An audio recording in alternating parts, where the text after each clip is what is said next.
မင်္ဂလာပါဇေယျတော်နေကြိုဆိုလိုက်ပါတယ်ခင်ဗျာဒါလေးကကျွန်တော်တို့ပြင်ဦးလင်ကိုပို့မဲ့ထင်းမီးပိုလေးပဲဖြစ်ပါတယ်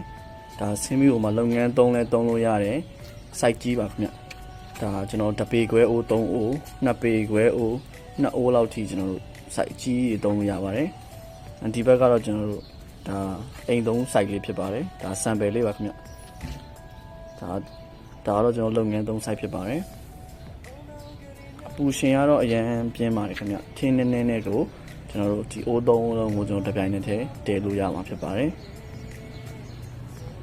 ကျွန်တော်တို့ဒါထင်းပြောင်းလေးကိုထင်းထည့်တဲ့အတန်ပြားလေးတွေပဲဖြစ်ပါတယ်ဒါအလွယ်တကူနှုတ်လို့ရတယ်အဖွင့်ပိတ်လို့ရတယ်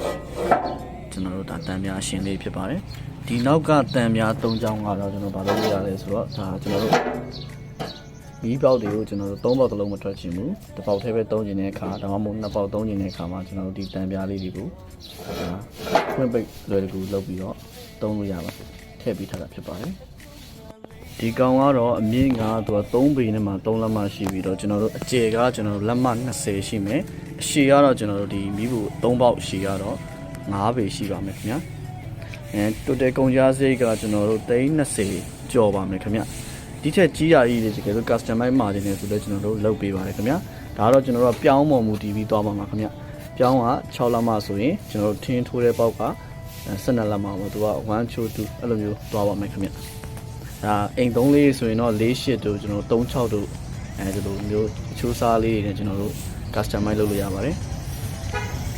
မာယူဂျင်တဲ့လူတွေရှင်ကျွန်တော်တို့ဇေယျတော်ကိုဆက်သွယ်မေးမြန်းနိုင်ပါတယ်ခင်ဗျာမာယူအပေးကြတဲ့အတွက်အားလုံးကိုကျေးဇူးထူးပဲတင်ရှိပါတယ်